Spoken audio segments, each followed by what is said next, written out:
El enigma que la Iglesia rara vez menciona. Hay textos en la Biblia que se leen, pero no se enseñan. Versículos que están ahí, frente a nuestros ojos, y que sin embargo parecen rodeados de un silencio incómodo. No porque no sean claros, sino porque son demasiado perturbadores, demasiado difíciles de aceptar. Uno de esos textos está en Génesis capítulo 6 versículos 1 al 4. Un pasaje antiguo, breve, casi oculto entre la majestuosidad de la creación y el desastre del diluvio. Pero es justo allí donde la historia da un giro inesperado, y nos revela un secreto que muchos han preferido ignorar. Aconteció que cuando comenzaron los hombres a multiplicarse sobre la faz de la tierra, y les nacieron hijas, que viendo los hijos de Dios que las hijas de los hombres eran hermosas, tomaron para sí mujeres, escogiendo entre todas. Y dijo Jehová, no contenderá mi espíritu con el hombre para siempre, porque ciertamente él es carne, mas serán sus días 120 años. Había gigantes en la tierra en aquellos días, y también después que se llegaron los hijos de Dios a las hijas de los hombres, y les engendraron hijos. Estos fueron los valientes que desde la antigüedad fueron varones de renombre. Génesis capítulo 6 versículos 1 al 4. ¿Quiénes eran esos hijos de Dios? ¿Por qué se unieron con las hijas de los hombres? ¿Y quiénes eran esos gigantes nacidos de esa unión? La respuesta, aunque está escrita,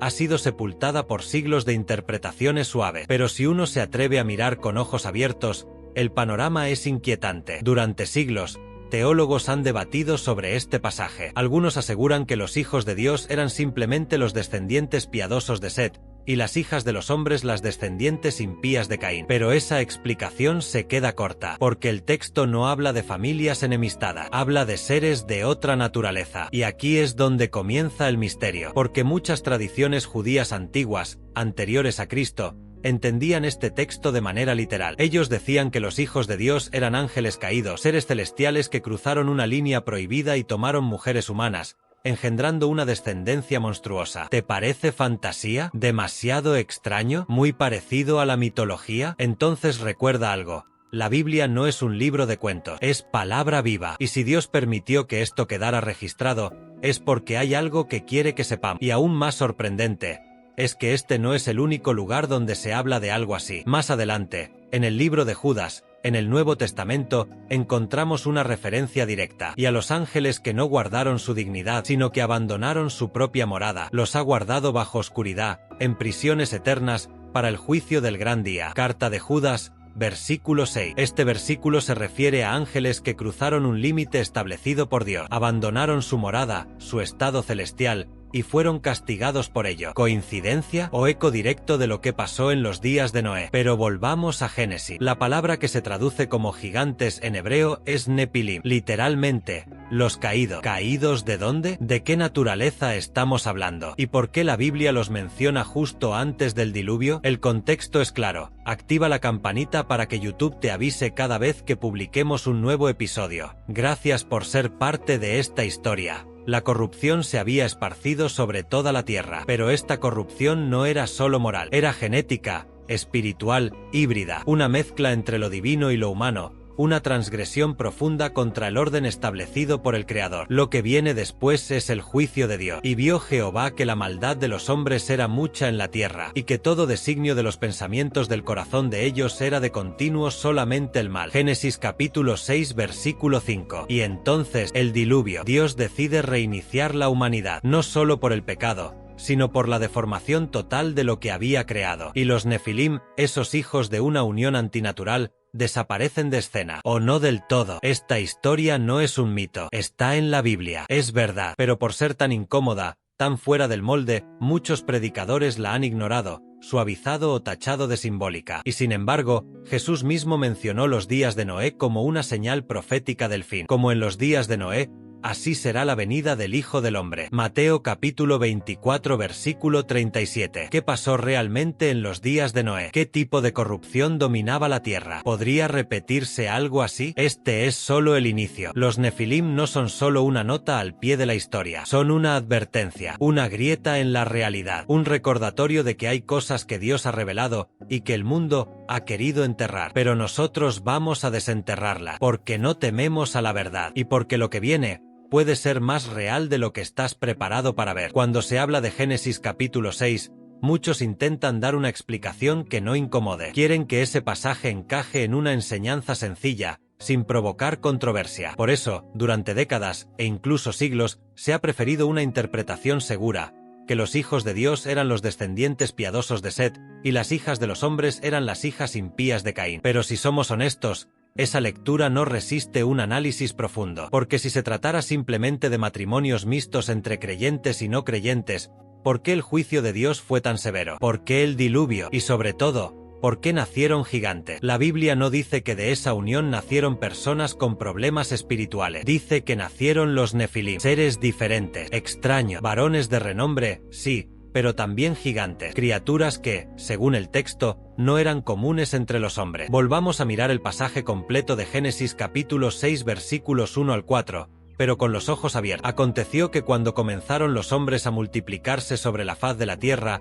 y les nacieron hijas, viendo los hijos de Dios que las hijas de los hombres eran hermosas, tomaron para sí mujeres, escogiendo entre todas. Y dijo Jehová, no contenderá mi espíritu con el hombre para siempre, porque ciertamente él es carne, mas serán sus días 120 años. Había gigantes en la tierra en aquellos días, y también después que se llegaron los hijos de Dios a las hijas de los hombres, y les engendraron hijos. Estos fueron los valientes que desde la antigüedad fueron varones de renombre. Lo que el texto describe no es algo normal. Habla de seres identificados como hijos de Dios, una frase que, en el Antiguo Testamento, aparece en otros pasajes refiriéndose a seres celestiales. Por ejemplo, en el libro de Job capítulo 1 versículo 6 dice, un día vinieron a presentarse delante de Jehová los hijos de Dios, entre los cuales vino también Satanás. Aquí no se habla de humanos, se habla de seres del cielo, ángeles. Por lo tanto, si mantenemos la coherencia bíblica, los hijos de Dios en Génesis 6 eran ángeles que descendieron y tomaron mujeres humanas. Esta interpretación no es nueva. De hecho, era la más aceptada en el judaísmo antiguo, mucho antes de que naciera Jesús. Historiadores como Flavio Josefo también lo afirman. Él escribió, pues muchos ángeles de Dios se unieron con mujeres y engendraron hijos que fueron injustos y despreciaron todo lo que era bueno. Estos fueron los gigantes de los que se habla en la ley. Antigüedades judías, libro I, capítulo 3. Y entonces viene la pregunta clave. ¿Por qué, si esta interpretación fue tan ampliamente aceptada, se dejó de enseñar? La respuesta es simple y, al mismo tiempo, inquietante. Porque incomoda. Aceptar que hubo una intervención angelical directa y sexual en la historia humana choca con las doctrinas modernas. Nos obliga a reconocer que la batalla espiritual no ha sido simbólica, sino física, real y tangible. Y sin embargo, ahí está, en la Biblia, registrado sin filtro. Los Nefilim fueron un producto antinatural, un cruce entre dos órdenes de creación que Dios jamás permitió. Ángeles caídos, impulsados por la rebelión, descendieron a la tierra,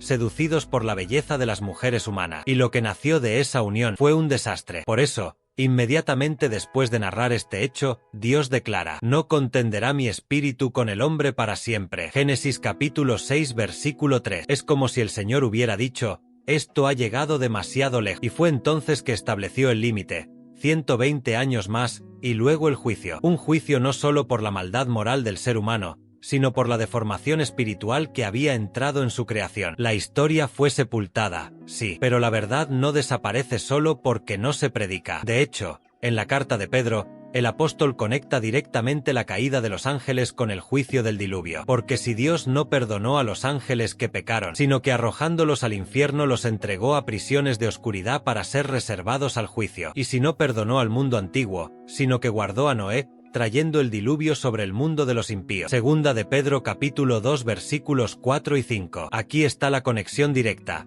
Ángeles que pecaron, diluvio, juicio. Pedro no está hablando en símbolo, está recordando una verdad que sus lectores conocían, que la corrupción en los días de Noé no era solo humana, era espiritual, híbrida, deformada. Entonces, ¿por qué muchos líderes cristianos hoy dicen que eso no puede ser literal? ¿Por qué prefieren decir que fueron líneas familiares o descendencias opuestas? Porque es más fácil, porque no exige enfrentar lo sobrenatural, porque reconocer la existencia de los Nefilim como realidad nos obliga a aceptar que la guerra espiritual es mucho más seria de lo que creemos. Pero los días de esconder verdades se están acabando. Si Dios permitió que esta historia quedara escrita, es porque tiene un propósito. Y el propósito no es asustarnos, es advertirnos de que no todo lo espiritual es bueno, de que no todo lo celestial viene de Dios, y de que la misma rebelión que contaminó la humanidad en los días de Noé podría estar más cerca de lo que pensamos. El libro de Génesis nos deja con una verdad inquietante.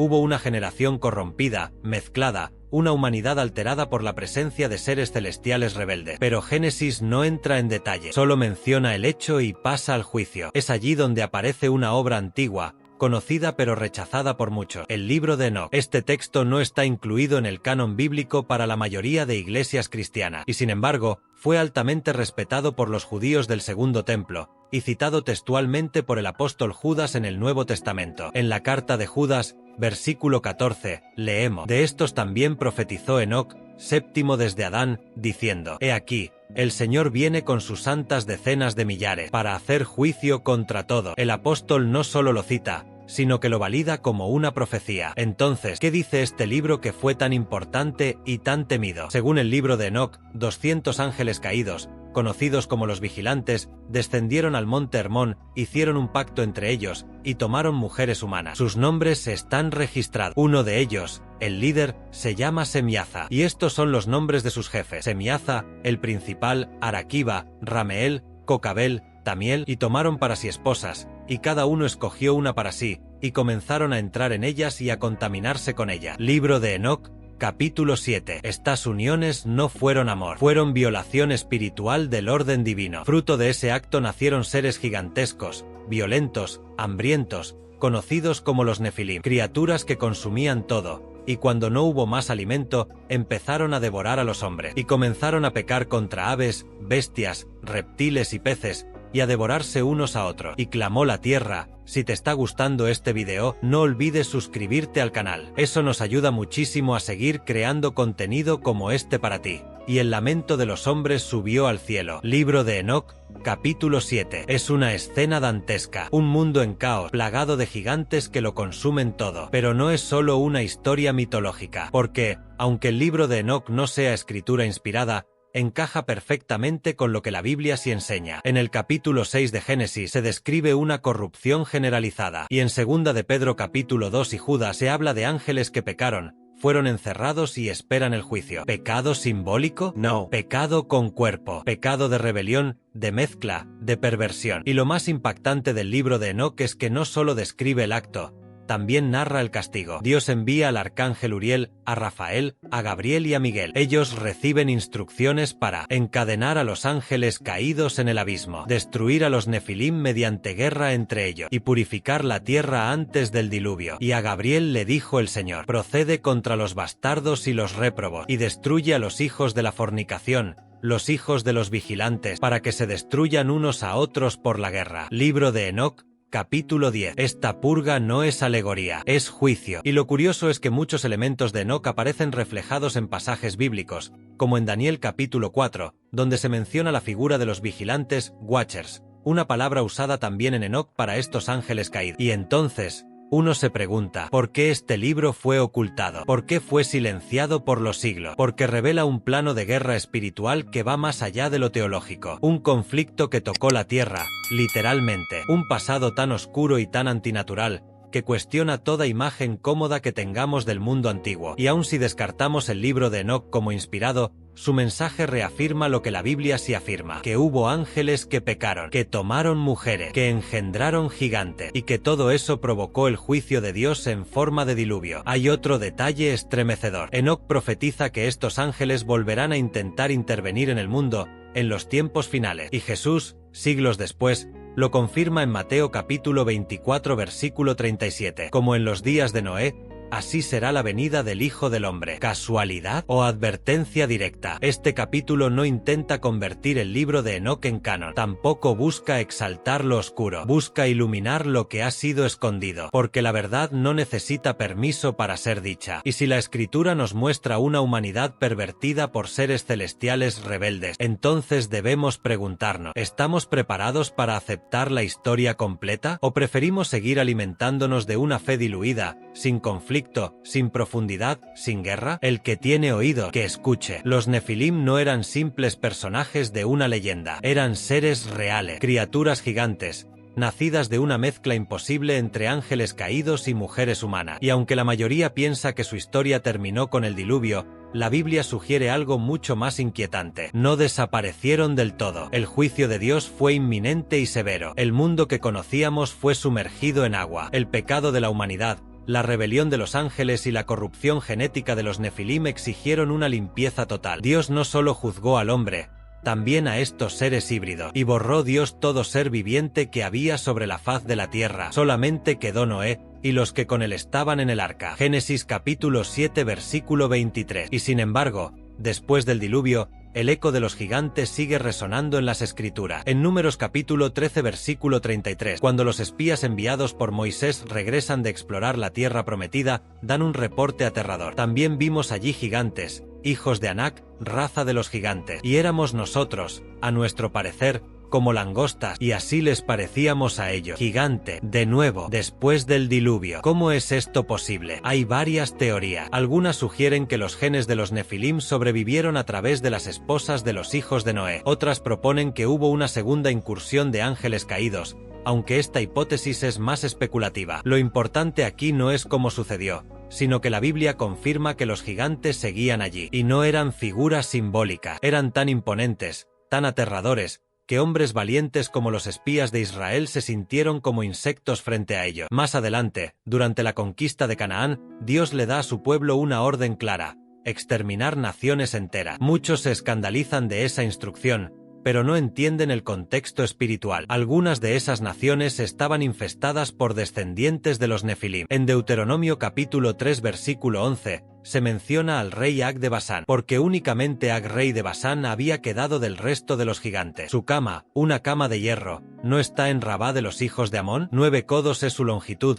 y 4 su anchura, según el codo de un hombre. Una cama de más de 4 metros de largo. Ag no era un hombre común, era un gigante, y su existencia es registrada con precisión. Y luego está Goliat. Sí, el gigante filisteo que desafió al ejército de Israel y que fue derrotado por David. Su altura, 6 codos y un palmo, aproximadamente 3 metros. Pero lo más importante es que Goliat no era único. En 2 de Samuel capítulo 21 se habla de 4 gigantes más, hijos del gigante, que también fueron derrotados por los valientes de David. Y entonces surge la pregunta: ¿qué tipo de linaje seguía presente en los enemigos del pueblo de Dios? La historia de los Nefilim no es solo una advertencia del pasado, es una marca de guerra espiritual que sigue activa. Y lo más estremecedor es esto: en el libro de Enoc se afirma que, cuando los Nefilim fueron destruidos, sus espíritus quedaron vagando en la tierra, sin descanso, sin cuerpo, y que esos espíritus son los que más tarde se convirtieron en demonios, los cuales buscan habitar cuerpos humanos y atormentar a los hombres. Y ahora los gigantes, nacidos de los espíritus y de la carne, serán llamados espíritus malignos sobre la tierra. Libro de Enoc, capítulo 15. Esto concuerda con el Nuevo Testamento, donde Jesús y sus discípulos se enfrentan constantemente a espíritus inmundos, que no son ángeles caídos, sino entidades diferentes. Podrían ser las almas errantes de los Nefilim. Todo esto nos lleva a una verdad más profunda: el diluvio no terminó con la guerra, solo fue una gran batalla en medio del conflicto eterno. Dios juzgó, limpió y preparó un nuevo inicio, pero el enemigo no se rindió. Por eso, cuando Jesús menciona los días de Noé, no lo hace como una simple comparación histórica. Él nos está diciendo que lo que ocurrió entonces podría repetirse, y si el pasado fue marcado por una mezcla antinatural entre el cielo caído y la tierra, ¿estamos viendo señales de esa mezcla en nuestros tiempos? La tecnología que manipula el ADN, la glorificación de entidades celestiales que no son de Dios, la obsesión con contactar seres superiores, los movimientos que buscan abrir portales,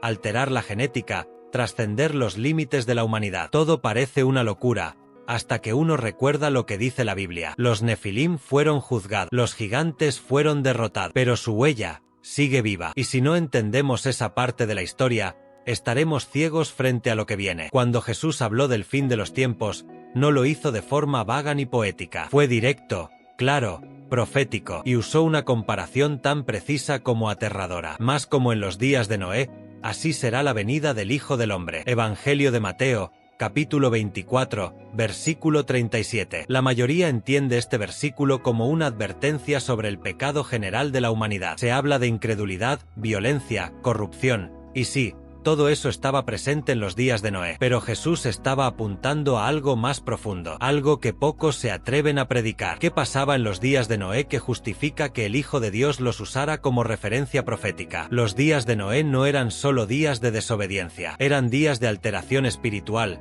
de mezclas prohibidas, de una humanidad invadida por lo sobrenatural. Fue en ese tiempo cuando los hijos de Dios descendieron y tomaron mujeres humanas. Fue en ese tiempo cuando nacieron los Nefilim. Fue en ese tiempo cuando la línea entre lo celestial y lo terrenal fue violada. Jesús no escogió esos días al azar. Él dijo, como entonces, así será el final. En los días de Noé, la gente se burlaba de la advertencia. Vivían sus vidas como si nada estuviera pasando. Se casaban, comían, trabajaban. No tenían idea de que la corrupción había alcanzado el cielo mismo, que lo invisible se había infiltrado en lo humano. Y hoy, miles de años después, estamos caminando hacia ese mismo abismo con una sonrisa en el rostro. La genética está siendo manipulada como nunca antes. La inteligencia artificial pretende imitar la conciencia humana. Se habla de editar al ser humano, de mejorar la especie, de crear híbridos entre lo biológico y lo sintético. La humanidad vuelve a jugar a ser Dios. Y si abrimos bien los ojos, el patrón se repite. El hombre vio, tomó y corrompió. Tal como en Génesis capítulo 6. El pecado de los vigilantes fue tomar lo que no les pertenecía. El pecado de los hombres hoy es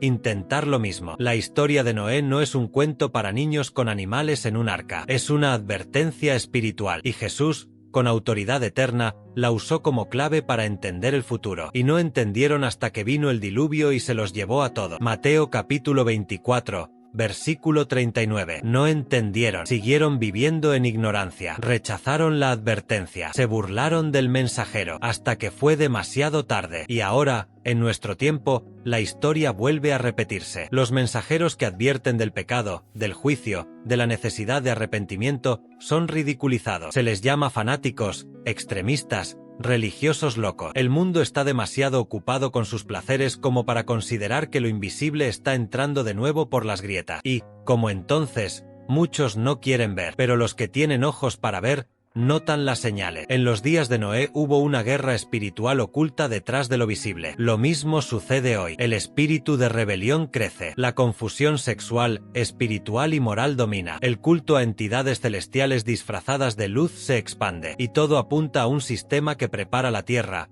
para una nueva intervención del cielo. Solo que esta vez no será un diluvio. Esta vez será el regreso del Hijo del Hombre en gloria y juicio. Jesús no advirtió sobre un tiempo común, advirtió sobre un tiempo de aparente normalidad que esconde una corrupción profunda. Dijo, estad preparados, porque a la hora que no penséis, vendrá el Hijo del Hombre. Mateo capítulo 24. Versículo 44. La advertencia no es solo para los que viven en el pecado evidente, es para todos los que viven dormidos espiritualmente. Porque, como en los días de Noé, el enemigo trabaja en silencio, en lo oculto, en lo invisible, y el pueblo de Dios necesita estar despierto. Esta es la verdad que muchos no quieren enfrentar. Noé no construyó el arca en un solo día. Fue un proceso, un llamado, una señal constante para todos los que le rodeaban. Y hoy, tú y yo estamos construyendo algo similar, no con madera, sino con palabras, con decisiones, con fe. Jesús no solo profetizó sobre el fin, nos dio las coordenadas para no caer en la trampa de la normalidad, porque lo más peligroso del engaño espiritual es que te hace creer que todo está bien, hasta que llega el agua, hasta que la puerta se cierra, hasta que ya no hay vuelta atrás. Llegamos al final de esta historia, una historia que no busca alimentar teorías, ni entretener con lo oculto, una historia que arde en las páginas más incómodas de la Biblia, y sin embargo, muchos prefieren no abrirla, porque hacerlo obliga a despertar. ¿Quiénes fueron realmente los Nefilim? ¿Ángeles caídos teniendo hijos con mujeres humanas? ¿Gigantes caminando sobre la tierra? ¿Espíritus malignos vagando tras su muerte? Todo suena a leyenda, hasta que uno recuerda que está escrito, no en libros esotéricos, no en cuentos medievales, en la palabra de Dios, el Génesis, los Salmos, Números, Deuteronomio, Job, Mateo, Pedro, Judas. La historia está ahí, como un eco sepultado, un susurro que, si lo sigues, te lleva a una verdad más profunda. No vivimos en un mundo neutral. La humanidad ha intentado reescribir el pasado, minimizar lo que ocurrió, racionalizar lo que es espiritual, suavizar lo que Dios dejó escrito con fuego. Pero la Biblia no es un libro diseñado para nuestra comodidad. Es una espada, una luz que penetra lo que nadie quiere mirar. Y los días de Noé no fueron días simbólicos, fueron reales, oscuros, violentos, espiritualmente peligrosos. Y si Jesús dijo, como en los días de Noé, así será el fin. Es porque el mismo espíritu que contaminó aquel mundo está despertando otra vez. Vivimos rodeados de mensajes que nos adormecen. Religión sin verdad, fe sin convicción, palabras sin poder. Pero la historia de los Nefilim nos sacude por dentro. Nos recuerda que la guerra espiritual es real. Y no solo ocurre en el cielo, ocurre aquí, en la tierra, en nuestras ciudades, en nuestras casas, en nuestros cuerpos, en nuestras mentes. Y si ellos cayeron por desobedecer una orden, ¿qué nos hace pensar que el juicio no volverá? El propósito de esta serie no fue el amarillismo por sí mismo, fue usar el impacto del olvido para volver a abrir los ojos, porque el enemigo ha sido astuto, no necesitó borrar los textos, solo hizo que dejáramos de predicarlo. Y en ese silencio, muchas almas se están perdiendo. Tú que has escuchado hasta el final, no estás aquí por casualidad. No es una historia más, no es mitología, es advertencia. Y es llamado a volver a las escrituras, investigar lo que no se predica, vivir en santidad, no en ignorancia, ser parte de los que no se rinden ante la oscuridad. Dios dejó escrita esta historia no para asustarte, sino para decirte que, en medio de todo lo corrupto, aún hay un arca, aún hay oportunidad, aún puedes escapar del juicio, aún puedes elegir estar del lado correcto antes que la lluvia empiece a caer. Noé creyó, construyó sin ver la tormenta, y fue salvo. Tú estás escuchando estas palabras, porque Dios quiere que tú también lo seas. Este no es el final, es el comienzo de algo más profundo, una fe valiente, una fe que no ignora los textos difíciles, una fe que no se arrodilla ante las modas del mundo. Y si te estremeció esta historia, prepárate, porque la Biblia está llena de otras que nadie se atreve a predicar, pero que tú y yo sí vamos a contar. ¿Estás listo para la siguiente revelación? Porque los que tienen ojos ya empezaron a ver, y los que tienen oído no se quedarán callados.